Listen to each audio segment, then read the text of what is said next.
Welcome, everybody. Happy spring, it feels like finally. A nice warm day for us to get together and have another great meeting. I know some of you are still getting your lunch right now, but I'd like to invite you to sit down once you have that, and we'll get started. I am, of course, Sal Pizarro, president of the club, and I'd like to welcome you to the 5,392nd meeting of the Rotary Club of San Jose. You may have noticed in our lobby all those guys in the red aprons. That's our executive chefs, chaired by Rick Alpers, Sam Wool, and Jim Nielsen. Not sure I saw Jim. He might have been hiding. But it's great to have them out there. And of course, they're going to be the ones who are going to be cooking for us at our barbecue in a couple of weeks. I will be mentioning that a little bit later again. It's great, as always, to see so many people here who we haven't seen in a while. I know one in particular. Nice to see Alfreda back. Welcome back, Alfreda. I know you've been on Zoom, but it's good to see you back in the room. And I'd like to wish a happy birthday to two of our members today, Michelle Loxon and, of course, John Kennett. So let's wish them a happy birthday. Okay, it's time for our Red Badgers with the traveling mics to introduce themselves. I see Bunny. Let's start with you. Hi, President Sal. I'm Bunny Layden, technology consultant, and my sponsors are Dick Conniff and James Williams. Thank you. And Holly, you in the back? Hello, I'm Holly Elkins. I am the president of Presentation High School, and so grateful to be here, President Sal. Thank you so much. You're welcome, and it's great to have you here. All right. So if visiting Rotarians and Rotarians with guests could please stand so we could have you introduced. Can I start with the guest that I brought today, President You Sal? sure can, Holly. Today I have Dana Davis, who's joining us. She's our Director of Development and Engagement and Presentation, and so happy to get to see what we do here. Thank you very much. Great to have you here. Go Panthers. Past President Rod. Your Royal Highness, for a few more weeks. Let me introduce you all to Steve Bennett. He's an entrepreneur. He is looking at the district clubs, and he's considering our club to become a member of. And I'm very proud to introduce you to Steve Bennett. Steve. I got to meet Steve at the district conference, and it's great to see him here. Let's see who's next. Is that Dan Pocrano? Hi, President Sal. It's my great pleasure today to introduce the Director of Special Projects and Community Relations for the J. Paul Company, Maya Harris.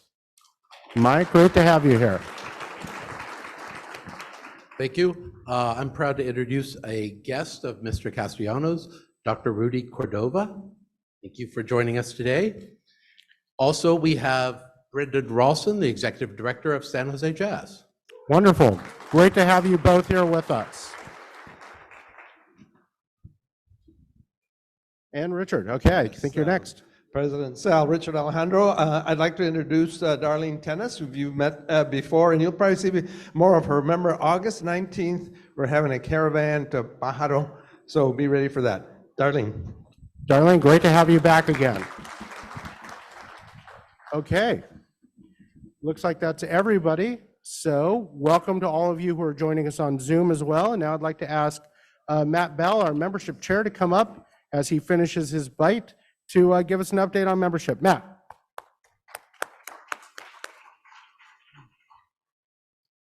Thank you, President Sal. Good to see everybody today. As you know, I come up before you monthly to give you an update on our progress and not fundraising, membership. That's what I do in my other job. As you know, President Sal set a pretty ambitious goal for the year of 40 new members. We're currently now at 44 new members for the year. You know, and as always, it's all of you being very active in member recruitment that gets us to these numbers. But I just got to say, there is one gentleman who is making us all look pretty bad. And that's, of course, Rod Deardon Sr. with 10 new members thus far. And I'm just going to say, I know he's got another one in the pipeline that's very exciting, and we'll talk about next month, hopefully. So, and again, others with multiple new members, James, John, and Ray, and there are others too long to list here. Here are all the new members to date. If you're a new member and you're in the room, or if you're on Zoom, will you stand up or raise your hand on Zoom or in the room here, just so we can welcome you and say hello?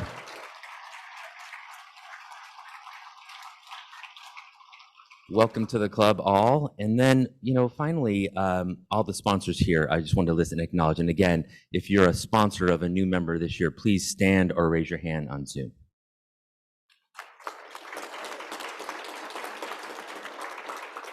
So that's really a quick update. We've got a number of new applications that we're trying to bring in before the end of the year. Would love to get to 50 just because of a nice round number, but we'll do our best. If you've got anybody that you're thinking about asking, I apologize, the audio is terrible. If you've got someone that you've been thinking about, pull the trigger, ask them. So often, as we know, people say, well, what took you so long to join Rotary? No one asked me, right? So go out on a limb, talk about Rotary, and see if we can bring in some great new members before the year end. Thank you very much.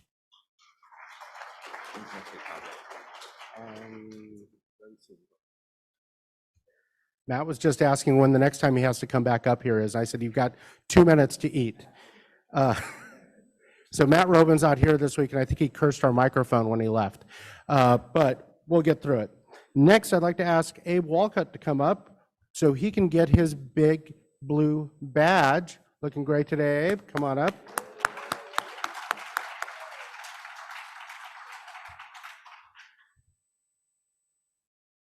For those of you who aren't familiar with this, for the first year, a Rotarian wears a red badge to show they've been here for a year, and after a year, they get to trade that in for a permanent blue badge. So, Abe, congratulations. Oh, thank you so much, President Sal. Hey, thank you, everyone. And Kathy, do you want to get one over here, or you go? So does this mean I can still do dishes at the barbecue? No, it means you are off barbecue duty, but they'll take your help. No, it's always great to move someone over to their blue badge. Shows a nice commitment to the club, and I know Abe will continue that commitment to our club no matter where he is. Not to spoil anything about his impending plans. But next, speaking of plans and big ones, I would like to invite Vincent Zeri and Matt Bell to come up here to talk about the next big project.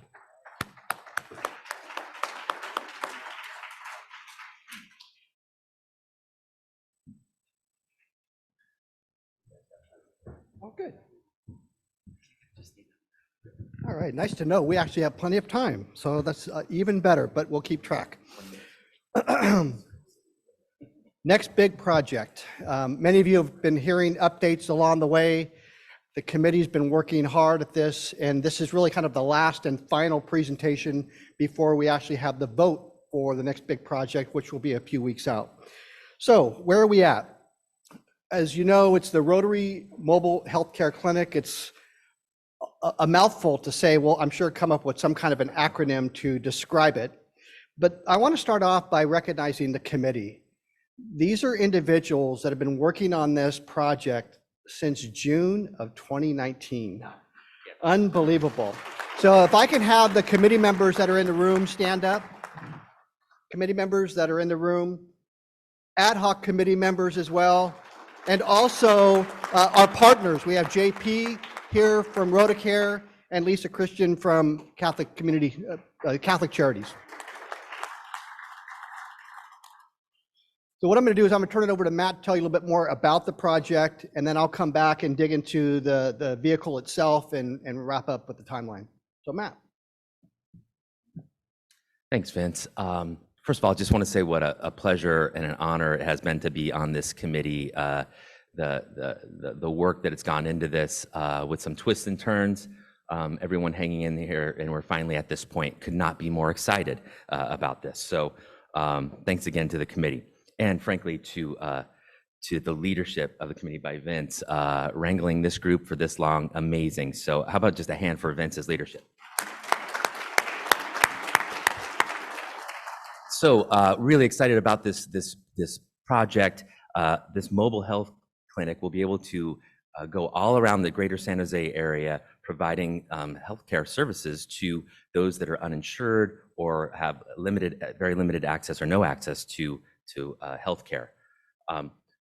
One of the most exciting parts about this project are the partners involved. So as you can see here, Catholic Charities of Santa Clara County is the managing partner, and I'll talk a little bit more about what that means in a minute. Rotacare is also a partner, a key healthcare partner here who's been doing this kind of work in the community for more than 30 years. And then the Knights of Malta are also joining in. And what's also really exciting about all three of those very closely tied to and represented here in Rotary. So excited about this great team that we put together.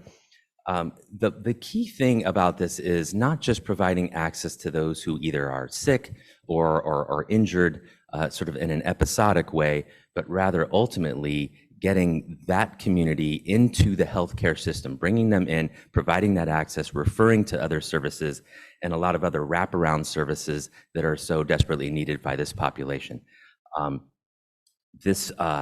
We know that there are thousands of those folks that we will serve over the duration of this project. The cost is going to be, I'll just say, less than $500,000. That's the budget. That's what's been pre-funded by our club. So just a reminder, no need for any fundraising, which is great for a project of ours. And we're going to come in here in that 470 range, and we're finalizing that as we speak. So talking just about the partners for a moment, as I mentioned, Rotary is funding this project. So we're basically giving a gift to Catholic Charities who will then purchase the vehicle, and we'll talk a minute about it's in that stage of about to be, once we get approval from the club, we'll be able to start the process of the build out of the clinic. Catholic Charities will also be the owner and the managing partner of the entire program. So managing things like the community outreach and the scheduling of all the partners utilizing the clinic, operating and maintaining the vehicle. All those things will be led by Catholic Charities, a key aspect of it. And we'll talk about this, I think, a little bit later, but right now, Catholic Charities has a number of sites all around the valley where they're providing a lot of services, these wraparound services, other services that they provide. The key aspect that's missing from that, healthcare. So we'll be building our mobile healthcare clinic into that pre-existing structure here in the valley.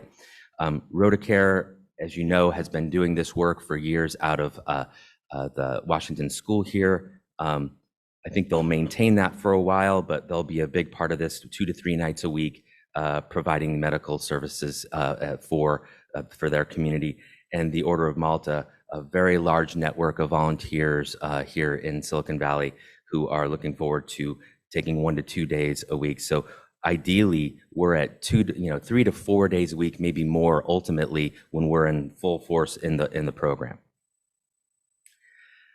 A note on the wraparound services, really critical again, and beyond just providing that immediate care, getting people access to these other services, things like rental assistance, job training and career development, mental health services, the whole spectrum of other services that are available when the community comes to these events where our clinic is there and these other services, they're going to get access to that. The idea is to get them from the position that they're in now without access to these into the system so that they can get not only the care when they need it, but that preventative care and the other host of services that are needed by us all that they'll now have access to. So that's a quick overview. By the way, on your tables is a lot more detailed information about the project. We're keeping it pretty high level here for this overview. So thanks. I'll bring Vince back to talk more about the actual clinic itself.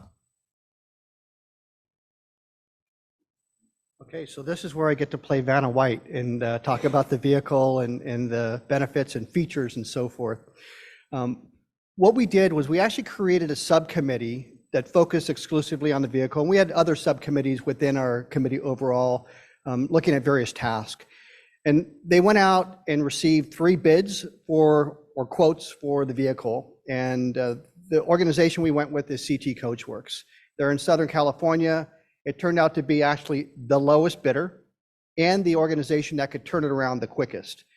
Last week, we had Raimundo Espinoza from Gardner Health Services. We coordinated with them, talked about their vehicle. We also looked at the vehicle for Concord, the Rotocare Bay Area Concord Clinic that they have. And it turns out we're actually using the same vendor that Gardner Health Services used. So what are we looking at here? See if I could actually kind of point to some pieces. So I'm going to move over here a little bit, and I'll speak louder. You're actually going to have 2 exam rooms, which increases the capacity for the number of patients that can be seen, and also a couple different entry areas going into the vehicle itself. One of them wheelchair accessible. So that'll allow people to come in with a little bit more privacy and increase the volume of who we can see. A little difficult to see on the side, but you might notice that there's a pop out on the sides of the vehicle. In both exam rooms, there will be a pop out.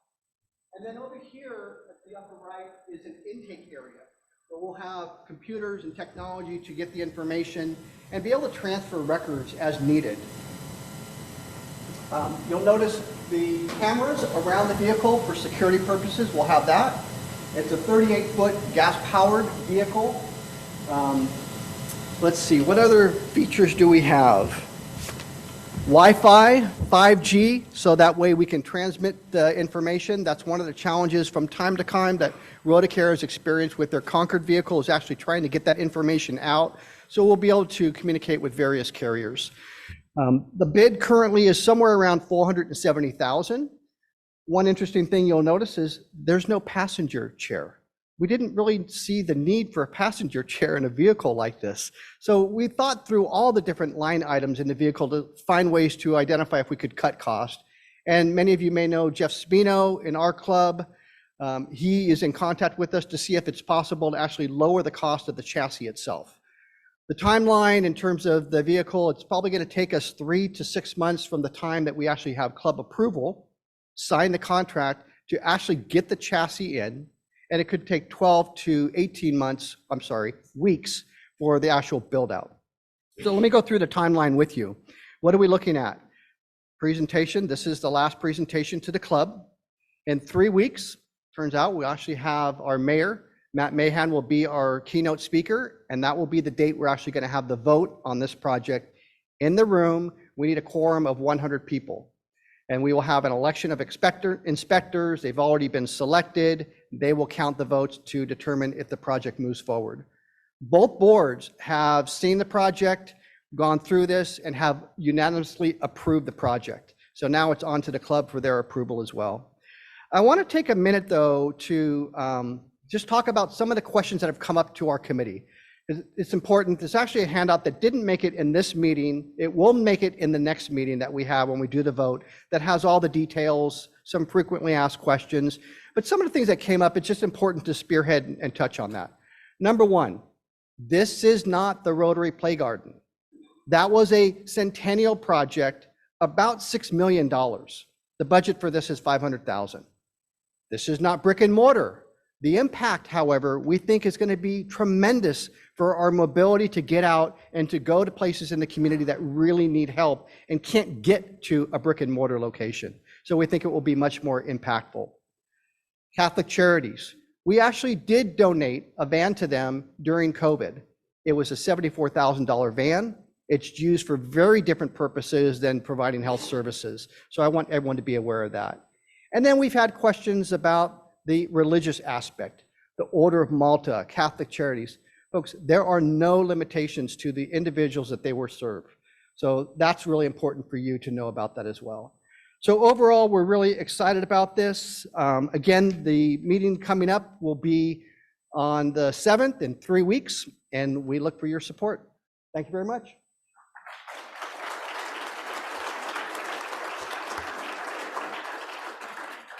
Thank you, Matt, and thank you, Vince. And I do want to express my appreciation for the entire committee, everyone who's worked on this project.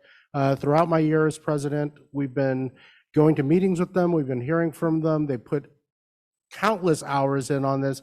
If you were to see the memorandums of understanding they worked out, they answered nearly every questions that our boards have. And you should know that both the club board and the foundation board did approve this project at a meeting a couple of weeks ago, a joint meeting. It was unanimous.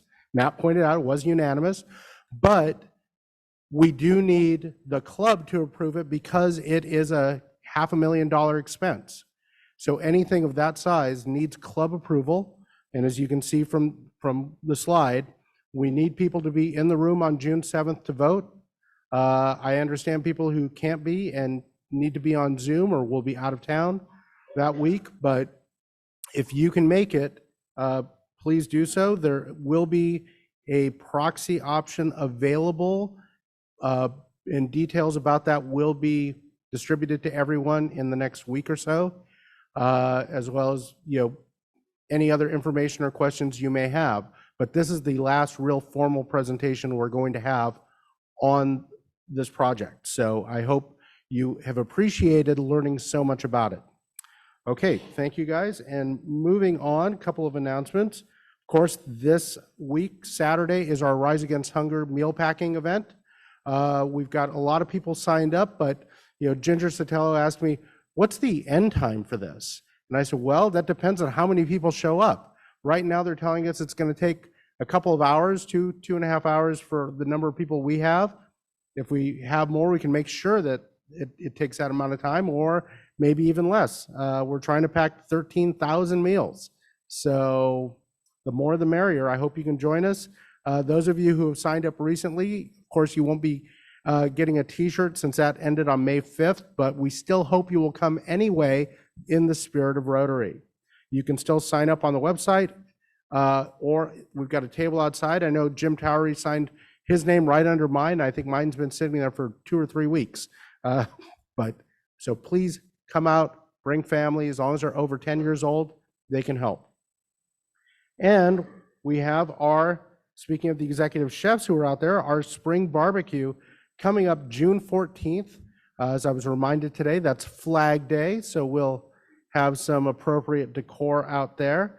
It's going to be a lot of fun, of course. We're going to have Bert George's going to have his wagon out there. Who doesn't love that?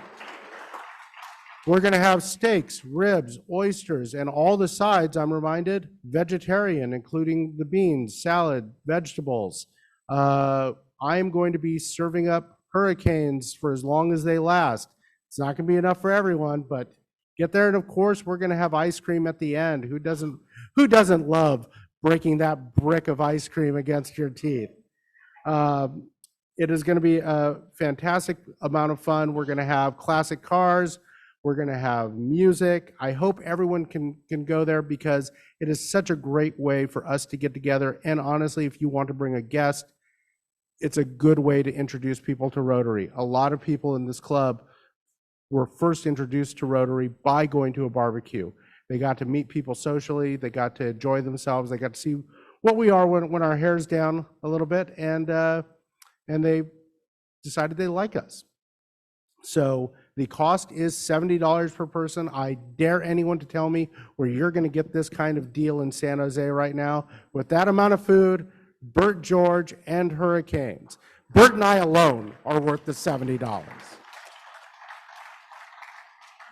But so please start signing up for that. If you can pay by check, that would be appreciated because credit card fees are just killing our budget these days. It's better for you, better for us. Our board actually met yesterday and passed a new policy that we're going to start passing on the small credit card fee included as part of people who pay by credit card. Ed, we are now. We asked that question. Our board asked that question yesterday, and we said we will now start passing on fees. So it's going to make sense. We just, during the pandemic, we entirely went to credit card pretty much for almost everything. So, and those fees have really racked up. But we will be passing on those fees. So if you can pay by check, it's better for us, better for you. In addition to just the fees, because of the way we handle our credit cards, we don't keep your stuff on file electronically. It's all kept in a safe on paper. So Teresa McCarthy has to input it every single time you pay for something by credit card. So that takes up a lot of her time, a lot of staff time. So we're trying to reduce the amount of staff time and the amount of fees. But hey, still have fun at the barbecue, right? It'll be great. Okay, that's it for me. I would like to bring up James Williams to introduce our program, and we're going to have our guest of honor, our speaker, also brought up here while we're doing that. James.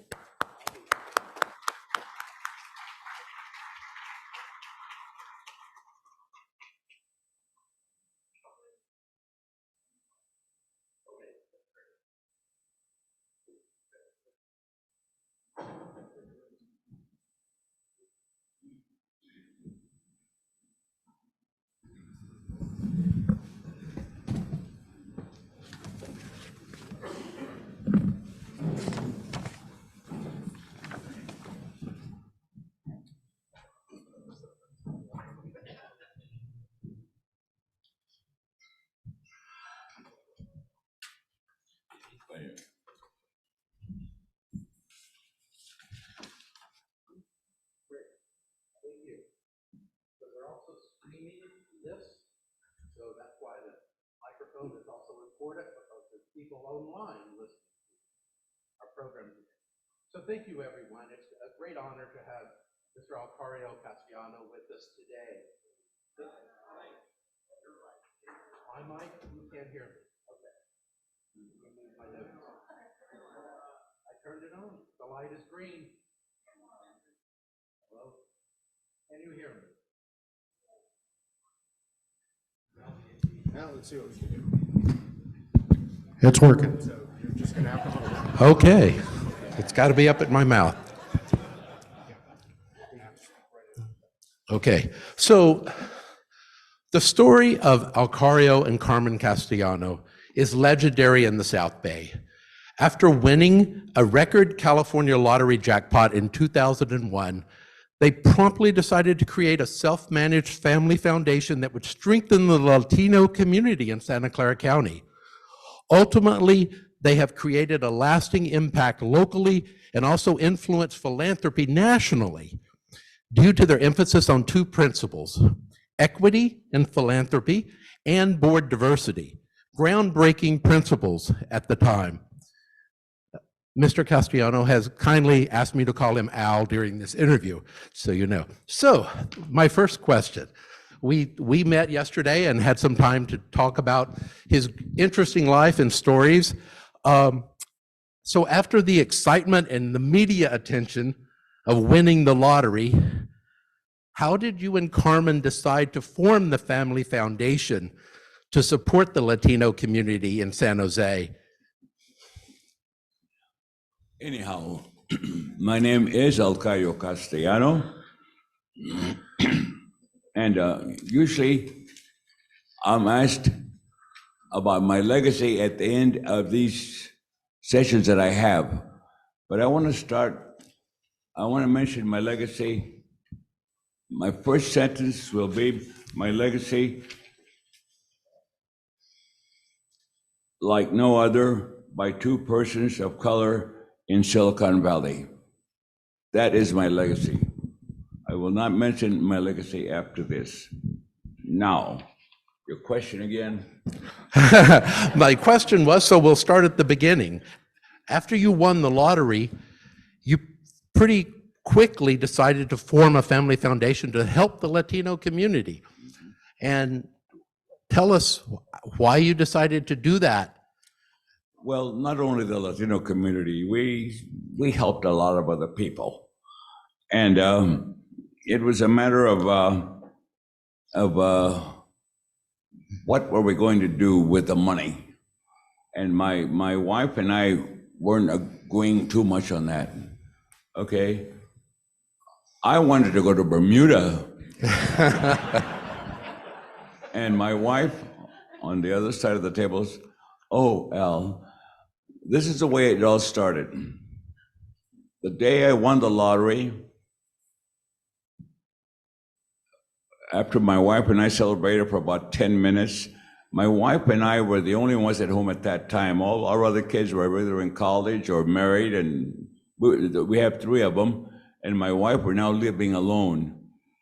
So we sat there looking at each other, and I was petrified that I had won the lottery. To me, it was a miracle. I just couldn't believe it. It took me 2 hours to finally wake up my wife and tell her to check these numbers and see if it was correct. So anyhow, after we celebrated for a while, we were there sitting and talking, and my wife was sitting right next to me, and she was taking notes. I thought she was taking notes about what I was saying, maybe to write something about me. She says, I said, Carmen, what are you doing? What are you doing there writing? She said, oh, well, I'm just writing down of all the people we could help in Silicon Valley with the programs they have to help other people here. And I said, Yeah. are you crazy? But she did that. And after that experience, we took it to the family. And of course, guess who won? It was 4-1. But anyhow, everybody agreed that this would be the best thing to do. And the amount of money was very, very high. I have a son-in-law that works in finance, and he said, yeah, it's a lot of money. You could do a lot of things with that money. And having a foundation, probably one of the best things you could do. So anyhow, we went ahead and did it.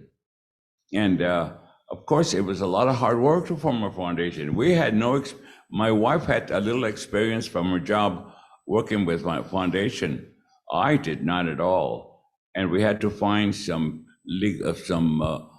professionals that had been in foundations through the country to give us an idea of how to start a foundation and what to do. And we found these people, and we started talking to them. And in a matter of 5 months, we had formed a foundation, and we were giving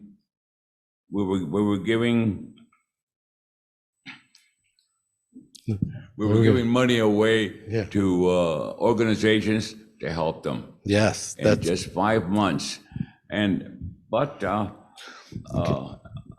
May I ask you, Carmen, you've talked a lot about how important Carmen was to driving this. Yes, well, You shared a wonderful story about a meeting with the Mercury News editorial staff where Carmen attended and spoke up. Can you share that story about diversity? program.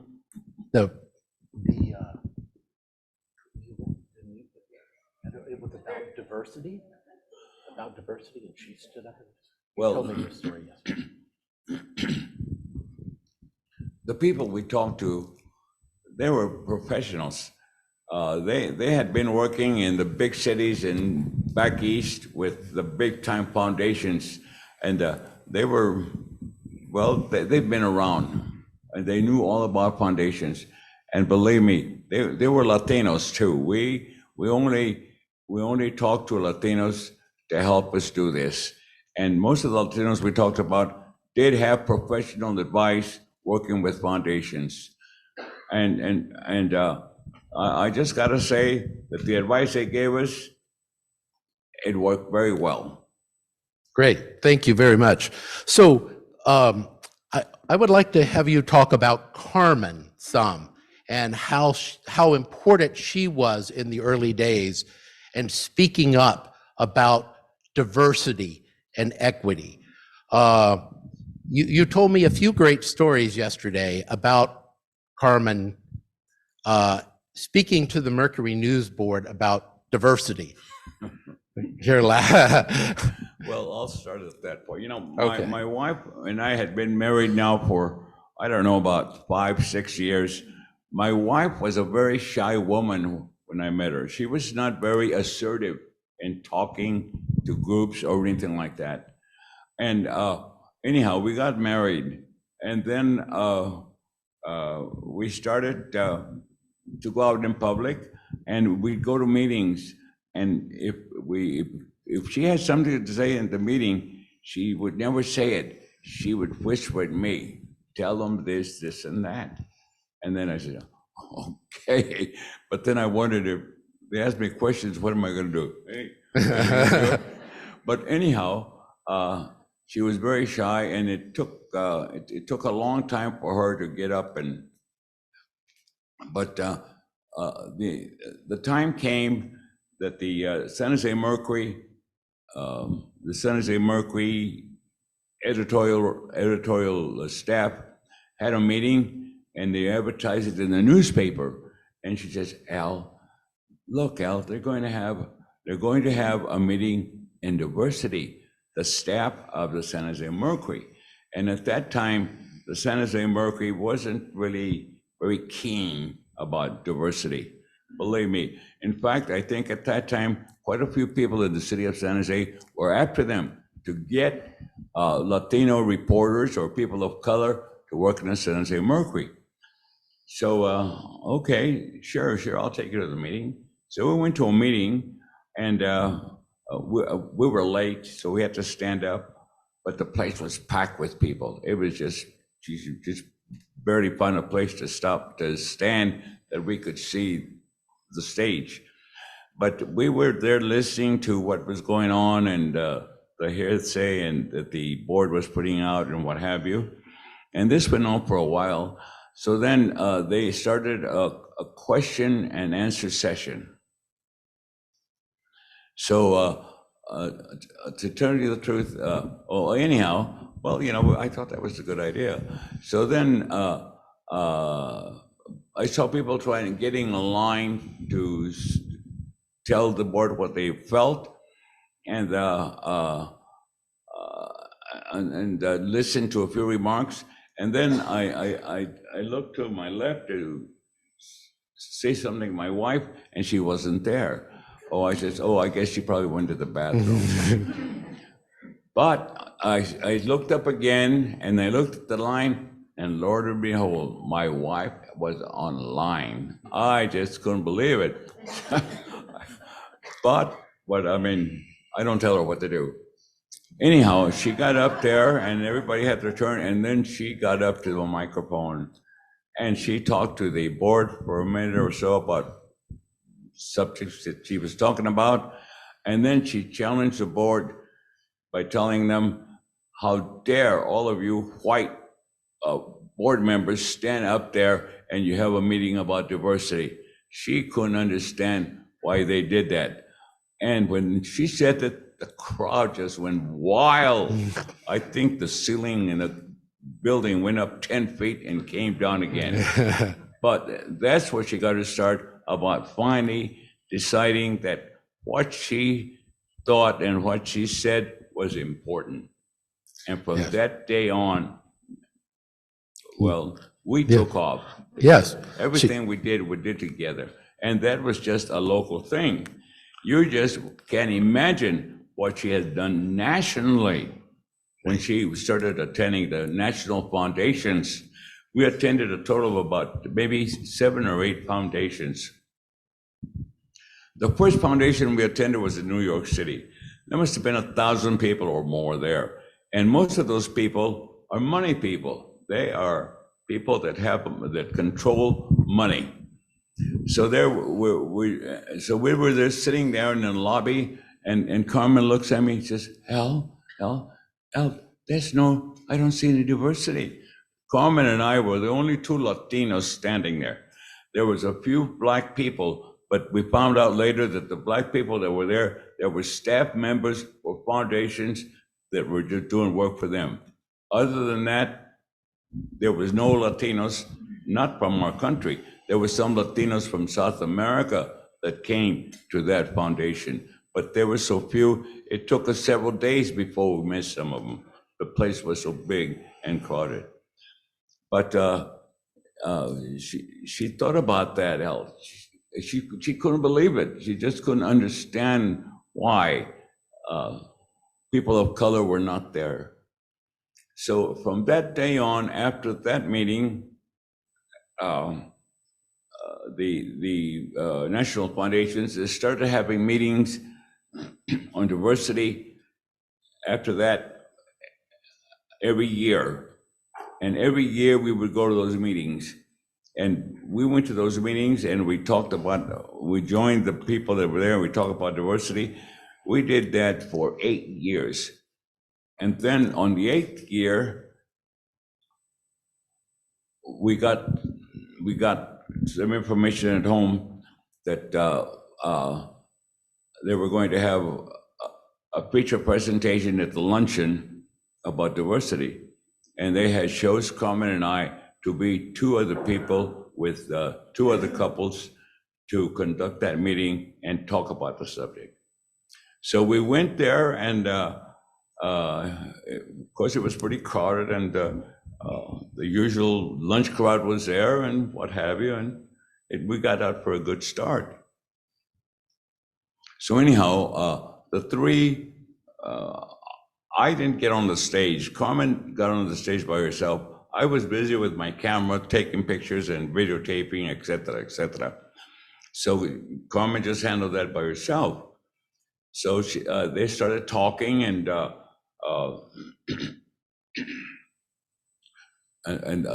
the other parents said their say, and second parent said their say, and then Carmen took the mic, and she challenged the national foundations, or the foundations, to the fact that the money that they donate, perhaps only about 1% went to people of color.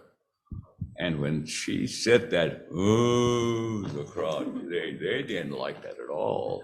So she went and she gave more information, and then she started to talk some more about it. And then there's people, now, what happened that day in the luncheon, I've never seen it happen before. People go to luncheons and the speaker guest star talks and speaks, and they give him applause, and then he leaves. But what was happening while Carmen was trying to say something, people started yelling at her from the audience that the information she had was misleading, that it was not true. And Carmen had information that she had that she had gathered to show that what she said was true. But anyhow, and not only one person, but several persons were yelling from the audience about the fact that what she was saying was not true. And some people challenged her, I want to see you when you come down from the stage and talk to you. They challenged her on that. And she says, sure, I'll be glad to meet with you. But anyhow, when she got through there, she went to her table, about 7 or 8 people came to talk to her. But that, and like I say, to have in an organization like that, in that luncheon, there must have been maybe only about 800 people. Not everybody was there. But when Carmen took them on, Yeah. hey, she did it. That's a wonderful story to give you a taste of the late Carmen Castellano. Thank you for sharing those two stories about her. And on several of the tables here, there is a copy of a report that his foundation issued just a few years ago that continues the work that he just talked about. It's a blueprint for change, a call to action in philanthropy, and it's about equitable funding in philanthropy. And the Castellano Family Foundation led the effort to create this report that had national impact. So there are 3 major areas that your foundation funded over the years. And you started out with education. So the first thing you started giving away money, I believe, was in education. Is that correct? That's correct. Yeah. Scholarships are a very important factor for us. We gave scholarships anywhere from Hollister to San Francisco. Organizations that raised money for scholarships, all they did was send an application. If there was scholarships, they got money. Yeah, that's great. And then the second major area where you donated money was in the arts. And look, over the 22 years of the foundation, it seemed like the arts received the largest area of funding. And how did you guys develop your interest and passion for supporting Latino arts or music? Not only is the Latino art, Carmen and I were art lovers. We were regulars at San Francisco to plays and symphonies, and or anytime shows of any great nature came to San Jose, we would go. We would attend those shows because we were art lovers. Yeah. And I met some very. I happened to meet some of the solo artists that were being featured, VIP areas of the show. We were invited to that, and I met a lot of important actors and musicians. Well, you were important in making it happen. So Al and Carmen were responsible almost single-handedly for building the Latin music programming for the San Jose Jazz Summer Festival. And during my tenure with that organization, the New York Times stated that the San Jose Jazz Festival was one of the top festivals in the nation for Latin music.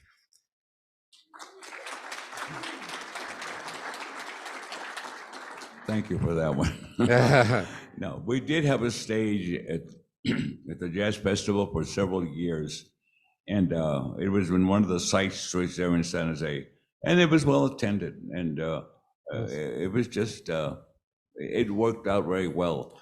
And then at one time, the Jazz Festival says, we're going to have Latino music now on the main stage on the big nights. Yes. And when they started that, we popped out, and they started putting great Latino music on stage one night downtown. Yes, thank you so much for that. That really had an impact on the festival itself.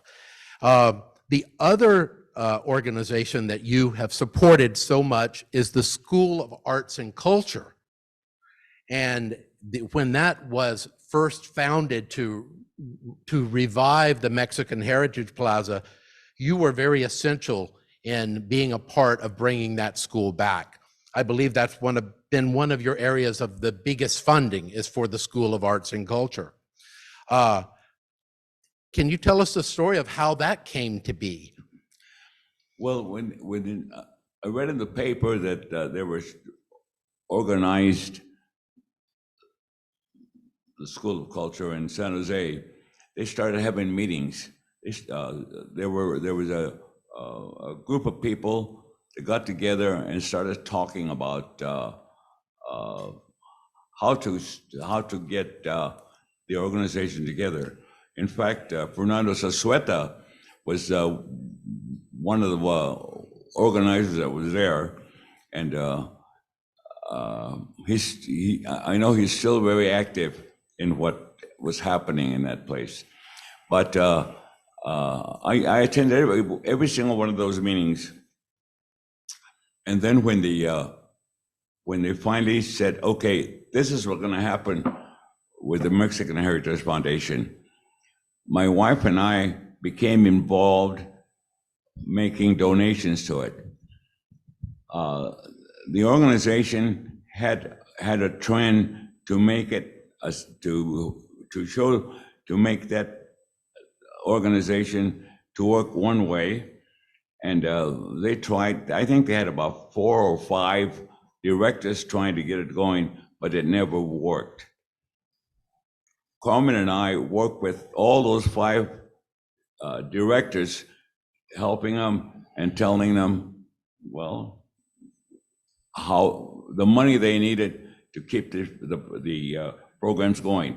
We didn't pay for all the expenses for them to do it, but we gave them some money to kind of keep them going.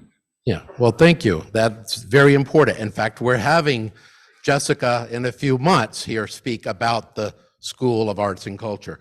So we're running short on time. I just want to share that the third major sector is on the leadership development of young Hispanic leaders. And it was really Carmen and Al that stepped forward and said, we need a leadership development program for Latinas. And now over 600 people have gone through this program, and 70% of them are actively serving nonprofits. But yes, another great accomplishment. So we have one last question from me, and then we'll open it up to the audience. So in 2001, as you were winding down the foundation, your daughter, Camila, had stepped up to take a leadership role in the foundation, and she started working with the Silicon Valley Community Foundation. And you guys have formed a $10 million pool to attract multiple donors to support Latinx organizations. And just 2 weeks ago, they announced a $1 million endowment to also support Latinx leaders and organizations. So how did it come about that your family decided this is a great way to extend our lasting impact, even though our foundation is coming to an end? I'm broke now. Well, you know, Carmela retired. Carmela is a lawyer. She graduated from Yale Law School. She graduated with very high honors, and she went to work. She came out of the school and went to work. She worked for, I think it was 30 years, and she's retired. And about that time, my wife was not feeling too well. So my wife and I decided that we would ask Carmela to run the foundation. So Carmela took over as the president of the Castellano Foundation. And so she got going. So after she worked there worked at her for a few months or years, I don't remember what it is. But she came to me and she told me that she was working with the Community Foundation in Silicon Valley, trying to get them to partner with the Castellano Foundation to give money to the people of Silicon Valley. She told me that. And well, to me, she's just my kid, and I just listened to her. In my mind, I thought, that's never going to happen, because my wife tried it in the past with other leaders of the Community Foundation. It never transpired. So anyhow, I hope it works for you. And what else could I say? No. So she and my son Armando started working with the Community Foundation, and they were having their meetings. And that were going on, and I didn't see them too often, but occasionally they come to the house and they give us a rundown. But anyhow, it took about a couple of years or so, and then she came and told me one day, "Dad, it's going to happen." I said, "Well, wow." So what did you say? So then we had a meeting with the Community Foundation and all the other foundations in the Bay Area to let them know that this was going to happen. Yeah, and that's received great press coverage and is a great long-lasting benefit for the community. So I think it's time to open the questions up to the audience. Is there someone with microphones? There we go. Bunny, let's get one to Fernando here. Oh, Fernando may be asking the toughest question. Yeah. No, one of the toughest questions. Did you ever make it to Bermuda? That's what I was going to ask him. I'd just like to say that Al, before he hit this $1 million or multi-million-dollar jackpot, he was an art lover. He and his wife, Carmen, really did support all the arts in San Jose. He was the videographer for the Cinco de Mayo parades and the 16th of September parades that we used to hold with the American GI Forum, where we would have a couple of 100,000 people in downtown San Jose, and he was the videographer for those parades. He has donated all of those, about 40 videotapes to San Jose State for the archives for the Castellano Foundation. He was a very modest man before this. He still is a very modest man, but he has been so generous that we owe him a great debt of gratitude. I'd like to say something about a GI Forum. You know, GI Forum was one of the biggest projects I worked with very hard. I wasn't running it, but I was just one of the members that was putting things together and making things happen. And believe it or not, it was just an incredible, the fiestas drew over 1 million people to San Jose. One time they claimed there was 400,000 people in San Jose. I don't believe that, but whoever wrote that in his newspaper, I don't know if that was good news or bad news, but we never had 400,000 people in downtown San Jose. It was just too small for that many people to be there. But so be it. But I just want to say that I don't know what the city's doing now about Cinco de Mayo. They're having a few problems with the traffic now on Cinco de Mayo, okay? Now, the GI Forum had a fiesta downtown where at least 90% of the Latinos would gather there, and most of those people were young people that were marching and doing the thing for the fiesta. But now, it's another story. Now, I've written a paper that they closed some freeways because whatever happened. So I don't know what they're going to do now. Maybe I'll go to the city council and see if we can get the Cinco de Mayo fiesta going again. Very good, very good. Okay, we've got Darlene. Thank you.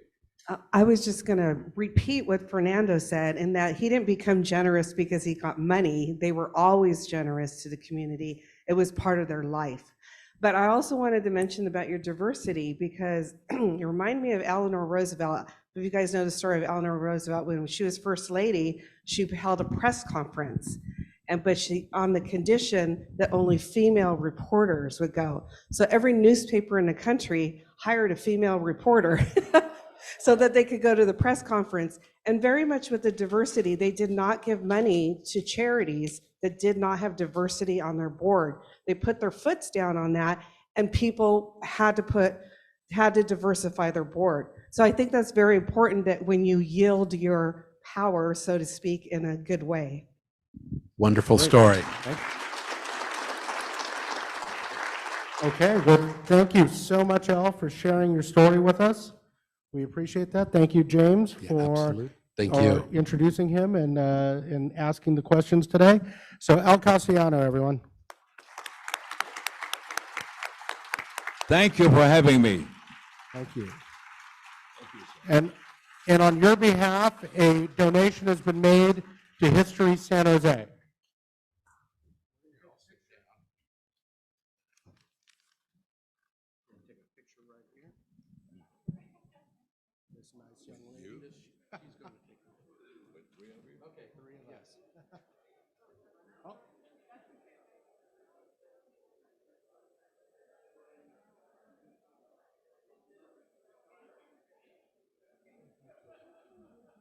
Okay, and next week, we've got Karen Philbrick, incoming president, sharing her vision and where she's going.